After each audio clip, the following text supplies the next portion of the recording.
আজ 29 মে 15 জ্যৈষ্ঠ 1427 শুক্রবার। আজ টকশোতে আলোচনার প্রথম পর্যায়ে আমি সংখ্যাতত্ত্ব নিয়ে আপনাদের সঙ্গে আলোচনা করছি। সংখ্যাতত্ত্বে জন্ম তারিখের উপর বেশ করে বিভিন্ন পরীক্ষার্থী, সে স্কুল কলেজেরই হোক বা কোনো ইন্টারভিউ দিতে যাচ্ছে, তাদের কিভাবে সাকসেস আসবে সেটা বলবো। মূলত রেমিডি আজকে আলাদা করে বলবো না, এর সঙ্গেই বলে দেওয়া হবে। আর সংখ্যাতত্ত্বটা বলতে গেলে আগে একটা জন্ম তারিখটা নিয়ে বলি। আমাদের মূলত সংখ্যাতত্ত্বে 1 থেকে 9 পর্যন্ত সংখ্যাকে ধরা হয়। 0 কোনো সংখ্যা নয়, অতএব 1 থেকে 9 ফিক্স সংখ্যা। সমস্ত জাতক জাতিকা যারা জন্মান তারা এর মধ্যেই পড়ে। এবার ধরুন 9 তারিখে জন্মালো, সে তো নর্মালি বুঝতে পারছেন, কিন্তু অন্যভাবেও এগুলো হয়। কীরকম হয়, ধরুন কারোর 11 তারিখে জন্ম, 11 তো সংখ্যাতত্ত্বে আমাদের 9টার বাইরে চলে যাচ্ছে। সেক্ষেত্রে 11 মানে হচ্ছে 1 আর 1, দুটো 1 পাশাপাশি লিখলে 11 হয়, তাহলে এই দুটোকে যোগ করলে হয় 2। তখন আপনারা 2 তারিখের জাতক এবং ওইটা যাদের 11 তারিখে জন্ম তারা আপনারা 2 সংখ্যা তত্ত্বে আপনার জন্মদিনের হিসাব ধরে নেবেন। ঠিক এরকমভাবেই 30 তারিখ যাদের, তাদের 3 ধরবেন। 28 তারিখ যাদের 8 আর 2 যোগ করলে হয় 8 আর 2 10, সেক্ষেত্রে 1 ধরবেন। সংখ্যাতত্ত্বকে এইভাবে আনা হয়।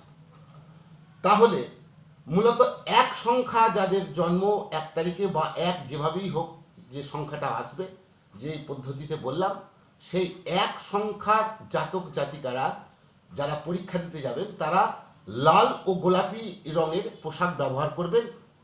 পোশাক যদি ওই রঙের পরতে অসুবিধা হয়, সেই লাল ও গোলাপি রঙের যে কোনো একটা রঙের রুমাল পকেটে বা ব্যাগে নিয়ে পরীক্ষা দিতে যাবেন।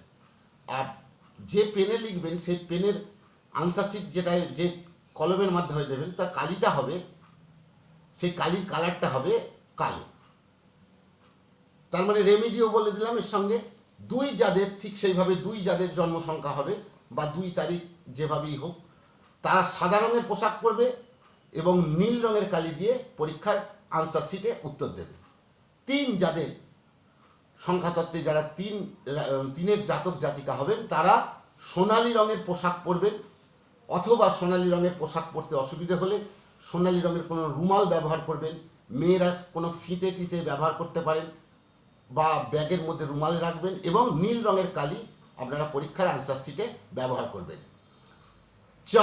4 যাদের, তাদের ক্ষেত্রে সেরকমভাবে বাদামি বা খয়েরি রঙের পোশাক আপনারা ব্যবহার করবেন এবং কালো কালি দিয়ে লিখবেন। যাদের জন্ম সংখ্যা 5 দাঁড়াবে তারা সবুজ বা আকাশি রঙের পোশাক পরবেন। পোশাক পরতে অসুবিধা হলে সমান ওই একই কালারের সবুজ বা আকাশি কালারের রুমাল সঙ্গে রাখবেন বা ব্যাগে রাখবেন এবং নীল রঙের কালিতে পরীক্ষার উত্তর লিখবেন। 6 যাদের সংখ্যা হবে তারা, 6 সংখ্যার জাতক জাতিকারা হালকা রঙের কোনো পোশাক পরবেন এবং নীল রঙের কালি দিয়ে পরীক্ষা দেবেন। 7 যাদের জন্ম সংখ্যা দাঁড়াবে তারা মূলত ধূসর বা ছাই রঙের পোশাক ব্যবহার করবেন। অসুবিধে হলে ধূসর বা ছাই রঙের রুমাল ব্যবহার করবেন এবং আপনারা নীল রঙের কালি, ব্লু কালারের কালি দিয়ে উত্তর লিখবেন। 8 যাদের 8 সংখ্যা দাঁড়াবে তারা কালো রঙের পোশাক ব্যবহার করবেন এবং কালো রঙের কালি ব্যবহার করবেন। এবং সর্বশেষ 9 সংখ্যা, 9 তারিখ বা 9 যেভাবেই হোক, তাদের জন্মদিনের সংখ্যাটা যোগ করলে যাদের দাঁড়াবে, যাদের 9 দাঁড়াবে, তারা ডিপ কালারের গাঢ় রঙের পোশাক পরবেন। গাঢ় লাল হলে বেশি ভালো হয়। পোশাক পরতে অসুবিধে হলে রুমাল সঙ্গে রাখবেন বা ব্যাগে রাখবেন এবং আপনারা লাল রঙের পেনে, অর্থাৎ পেনের বডিটার কালার হবে লাল এবং যে কালি দিয়ে লিখবেন সেটা হবে ব্লু। এগুলো করবেন, করলে দেখবেন অচিরেই আপনারা সাফল্য পরীক্ষার ক্ষেত্রে অর্জন করতে পারবেন।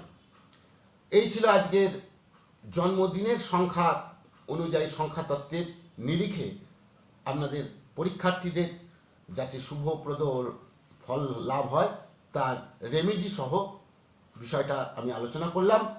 এখন আসুন আগামীকাল অর্থাৎ শনিবার বিভিন্ন রাশির দিনটা কেমন যাবে সেটা বলছি। শনিবার মেষ রাশির দুর্ঘটনা, সাবধানে চলাফেরা করবেন, দুর্ঘটনা ঘটার সম্ভাবনা আছে। বৃষ রাশির আনন্দ, মিথুন রাশির শুভপ্রদ, কর্কট রাশির বিপদ, সিংহ রাশির শুভাশুভ, কন্যা রাশির লাভ, তুলা রাশির অশান্তিতে কাটবে, বৃশ্চিক রাশির শুভাশুভ, ধনু রাশির পীড়া, মকর রাশির সুস্থতা, কুম্ভ রাশির শুভাশুভ এবং সর্বশেষ মীন রাশির শুভপ্রদ বলা যায়। আপনারা যারা আমার এই চ্যানেলটা নতুন দেখছেন, যদি আমার এই ভিডিওগুলো ভালো লাগে তাহলে আমাকে লাইক করুন এবং আমার চ্যানেলটাকে বন্ধু বান্ধবদের মধ্যে ছড়িয়ে দিন, শেয়ার করুন এবং আমার চ্যানেলটাকে সাবস্ক্রাইব করে বেল আইকনে ক্লিক করে অল নোটিফিকেশানস অন করুন। তাহলে পরপর ভিডিওগুলো আপনাদের পেতে সুবিধা হবে। মা জগদম্বার কাছে আপনাদের সকলের জন্য সুস্থ ও আনন্দময় জীবনের প্রার্থনা করে আজকের মতো আমি টক শো থেকে বিদায় নিচ্ছি। ওং ইয়া দেবী সর্বভূতেষু শক্তি রূপেণ সংস্থিতা নমস্তস্मै নমস্তস্मै নমস্তস্मै নমো নমঃ। জয় মা। সকলে ভালো থাকুন।